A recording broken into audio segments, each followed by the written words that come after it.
Good morning and welcome to the smallest phone in the world. Well, it feels like the smallest phone in the world. At the time it didn't. It was the HTC Touch Diamond. Now this came out in 2008, so it was about a year after the iPhone, and it came out about the launch of Android 1. I believe it was the G1 that had Android in its first incarnation, and that was in the same year, 2008. This little chap is tiny. That's my hand on top of it. That's my hand not on top of it.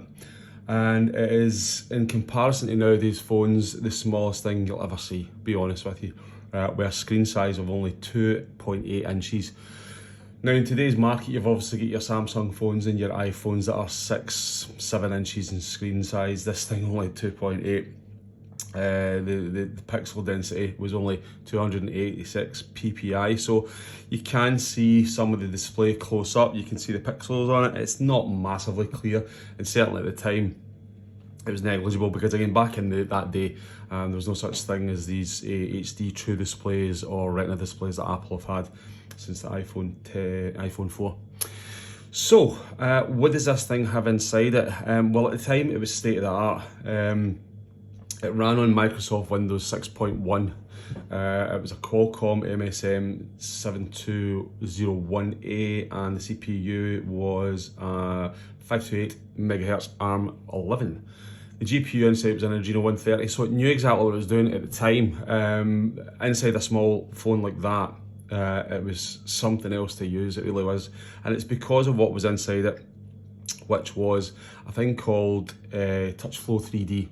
And again, back then there was not much on the market that could rival this. So as you can see, the phone is tiny. It's absolutely tiny. You know, again, I'm recording this on my iPhone, so I can't really place that on there to show you the difference. But there's my Apple Watch next to it. I think that's got probably the same size of screen. The screen being so small, I'll press back.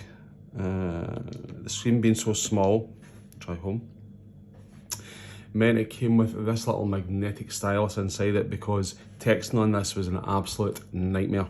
And even looking at it today, I don't think I could possibly even fathom how to text on a QWERTY keyboard on that size of screen. So, inside TouchFlow 3D, you had a home screen which looked like that. In that, you also had many menus at the bottom. It's lagging like heck, look at this. But you still had functionality. So going from, we'll try and get back, going from phone, you then have your programs. You can go to all programs in there as well, and you can add them to the front screen. Just pick one and just add it, but I'll just go back just now. Your programs that were preloaded were pretty basic, to be fair. There wasn't a lot on it. You had your mail servers and things like that. Some of these don't work nowadays. Don't ask me why. I'm guessing the original servers for HTC that functioning with this don't exist anymore. So like say weather, which was probably the best thing about this, because it was an animation that was to die for, even at a time when iPhones were doing their thing and the Samsungs were doing theirs. This thing blasted them all with animations. Unfortunately, that doesn't work nowadays. So you have your programs, you have messages. Messages, again, it is like a sort of 3D sensation. You had this where you would scroll up and down, your messages would flick out the screen, flick down the screen as you were going. So it was all really 3D or 3D-like at the time. Photographs, I don't know where these photographs came from. I don't know if they're stock photos, but this gives you an example of how the 3D kind of worked. See that worked, how it flips up and down. It really was cutting edge at the time. It's actually quite nice now. I think Apple should maybe adopt something similar, because it does look good. You get your camera, you'd video at the time. iPhone didn't, this did. You also have your Internet Explorer on there. So in amongst that, you also have where you could add your push page, which is basically a bookmark. Launch the browser, launching the browser on there launches Opera. That was preloaded with it. It does work, even now it does work. It's connected to my Wi-Fi. So, you know, if we can search, you sit and look at the size of that keyboard. I mean, it is, you need this, you absolutely do. If I put in bbc.co.uk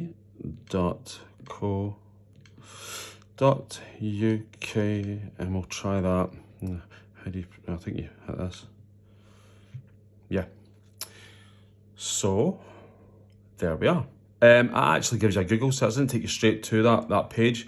It'll tell you the Google search for what www.bbc.co.uk looks like. So I'm guessing clicking on that will take you to it.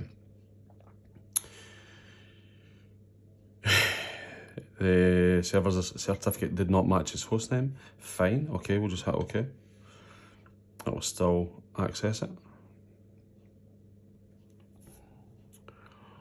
And there we go. I'm guessing it's going to do this every time it refreshes the page. Yep. There we go. Don't know how many times this is going to do this.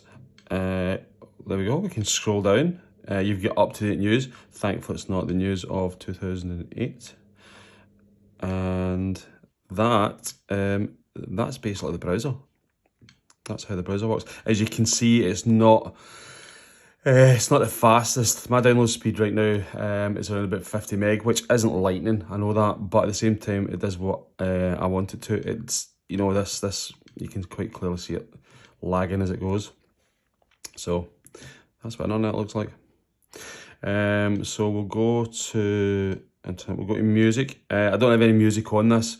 There was a preloaded track, which is this chap here, German, I think. Let's see what, yep. At least it's not copyrighted, so I'm not going to get done. That's what the music looks like. Again, you can scroll left and right if you had a library on there, and you could see your album artwork as you go. It was really good at the time, as I said, probably before its time. But at the same time, you couldn't hold a lot of songs on it because it only came with 4 GB a day storage, which, to be honest with you, doesn't hold a lot even nowadays. If I go next, this was the forgotten treasure, honestly, lost treasure. This was weather, and weather at the time would show whatever it was. It would be sunny, show you sun, show you clouds, show you fog. The best one though was the rain. When the rain came down, it rained on your phone, and a windscreen wiper from a car would wipe it off. It was something. It was a gimmick. It was something you could show everybody, and they'd have a right good giggle at it. You got your calendar in there. It's a kind of stock calendar. There's nothing much more than that. And if you get into settings, you've got all your settings for whatever you need it for. You get your sync data, sound, wallpaper, communications, custom tabs, my contact card, which is your own information, mail setup, location, G-sensor, VGA, whatever that is. You can get into all settings. I think, yep. Oh, it was lagging there. So you've got, well, all sorts of things where you can do your clocks and alarms, your device information, certificates, I suppose, memory, power, key lock. I haven't went into all these things. Screen's an interesting one because you can align the screen, you can calibrate the screen. You can't do that with any of these phones now. You have to take them back to the manufacturer. But in this, at the time, you could do whatever you wanted, I suppose. I'm not about to because I don't want to muck things up. Connections is down to everything from Beam, which was at the time, it was like a sort of Bluetooth variant. There's Bluetooth there, but this was a different thing altogether. Call manager, connection setup, connections, your connection to your PC if you had it, and obviously Wi-Fi as well. And then you have your personal settings as well. So your buttons, your input, your lock, your menus, own information, phone, sounds and notifications. And today, sounds and notifications, doesn't really do a lot, to be fair. Yeah, there we go, ringtone, right, so, and you can play. Yep, yeah, pretty poor. Try another one. It sounds like a phone. We'll try one more. Windows and mobile. We'll try it, yeah. Yeah, exciting stuff. There you go, twice. Yeah, an OK button up there. That was Touch Flow 3D. That's the end of your menu there. So if we go back to home, as I said before, the phone is tiny, absolutely tiny. But to be honest with you, back then most phones were. It seems that nowadays everything's getting bigger and bigger and bigger, but back then it was about who could get the smallest phone into your pocket, to be honest with you. I remember the Nokias at the same time were exactly the same, so this was really sort of the flavour of the day back then. The phone itself was a nice phone, front and back. You can see on the front how obviously the display works. It's kind of like a PC, obviously running on Windows. You've got a start bar there as well, where you can go into Today, you can go to Programs, you can go to Settings. It's like a sort of a shortcut to them.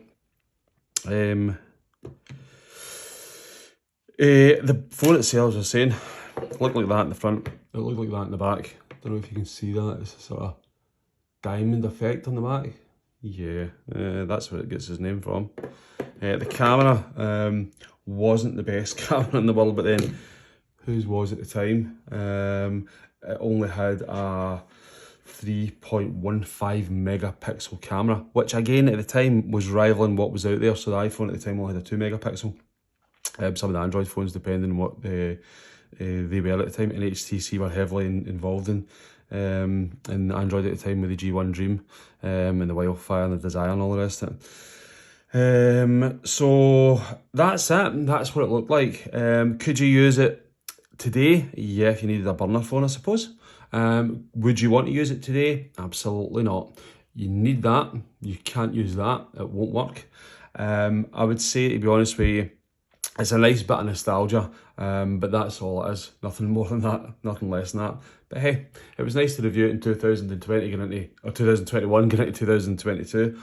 I hope you enjoyed it as much as I did, I'll be honest with you. Cheers guys, bye.